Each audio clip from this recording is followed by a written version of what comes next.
Missouri Senator Claire McCaskill was on an MSNBC show that I can't remember the name of right now, talking about the Build Back Better agenda and the reports that Sinema has agreed to sign off on the agenda.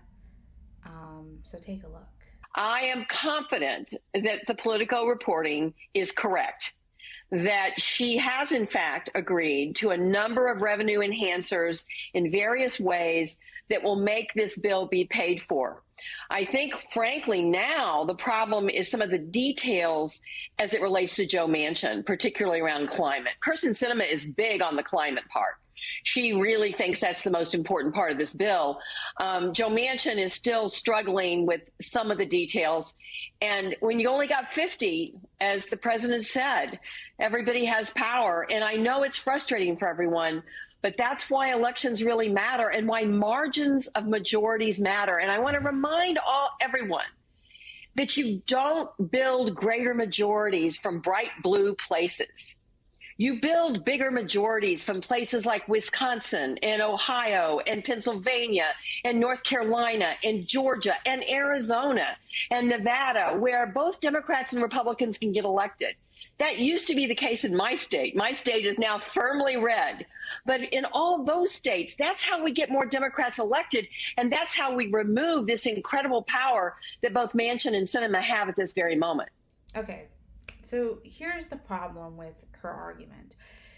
She talks about expanding the Democratic electorate by going into states and places that aren't traditionally blue or aren't like raging liberal places, and pulling them into the Democratic Party and basically creating a base that's more moderate to center versus left of center, and that is sort of the key to the Democrats holding power, expanding their power politically. It sounds great, but isn't actually at all relevant in this situation.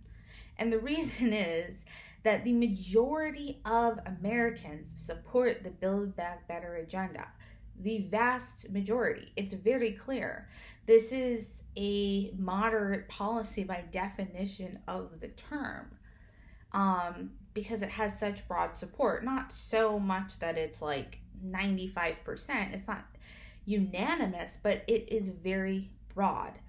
And suggesting that we need to kind of water things down in order to get people on board is completely inaccurate. It's just factually incorrect. Arguments make my blood boil because they're propaganda in nature. Even though they sound reasonable, they sound great, these are coming from Democrats themselves. They're just not true. False narrative that it's the progressives in Congress who are just too greedy in their desires. They're just thinking too big. They just want to spend all this money for no reason. And they've got to be more rational if they're going to get the American people on board. It's not true. The American people are on board. And by the way, this is $3.5 trillion we're talking about over a 10-year period, which nobody seems to mention. Every time I've heard people talk about this coverage in the media, it's always just $3.5 trillion or $3 trillion spending bill.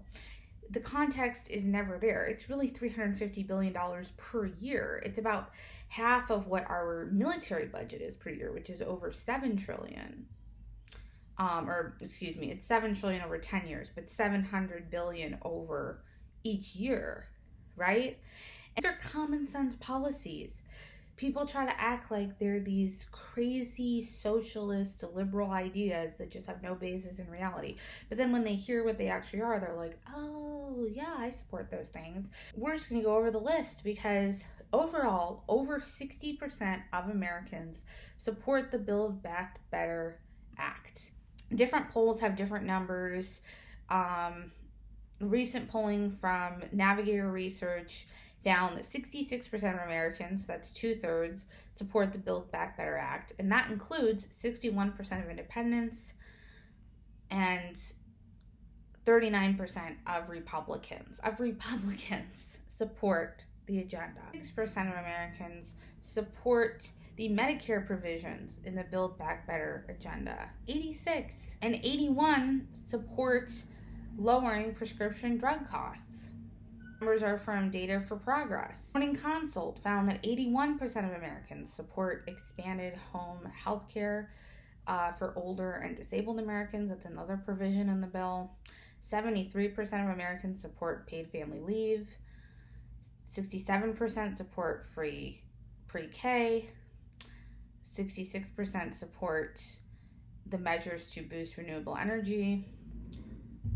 And the list goes on, and there's many other polls that show the same numbers. It's about 60 to 70% of people support the Build Back Better agenda specifically, and then there are some higher numbers for some specific policy provisions in the bill.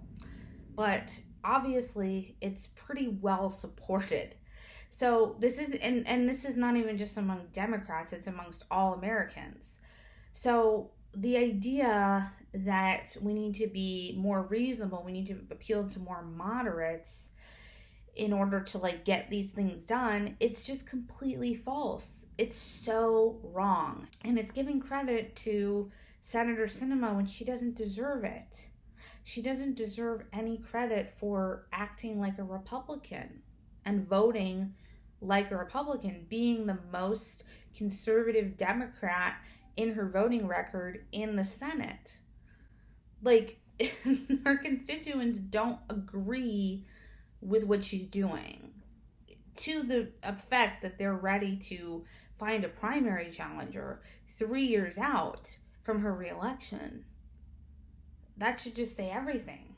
I think it's completely irresponsible how these media outlets cover this issue, cover the Build Back Better Act, and are pretending like this is a policy agenda that is for progressives by progressives, and it is just too large in scope to be realistic when it's all paid for first of all through expanding corporate taxes, not even to the levels they were at in the Obama era, but from 21 to 28%. They were, I think, 35% when Obama was president. So just making them higher than they are now, not even high enough, and taxing the wealthy. That's how we're paying for it. It's not adding to the deficit. It's not doing any of those things, which, by the way, we've done for many worse policy agendas, but it's not even going to do that. It's all paid for. And by the way, Senator Sinema said she doesn't support any expanded tax on the wealthy because, of course, she has all of these donors and financial backers who are wealthy and who are part of the large corporate conglomerate that doesn't pay any taxes and doesn't want to.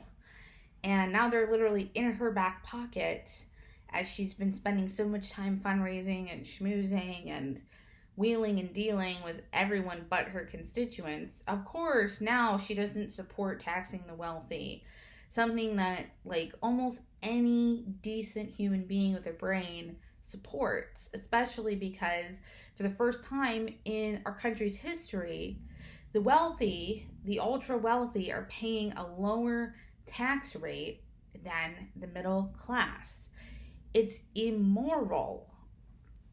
It's literally causing the decay of our institutions. I think media needs to be more responsible. I wanted to make this video kind of just in response to Claire McCaskill's comments because it's got to stop. It's got to stop. This false narrative about the Build Back Better Act has got to stop.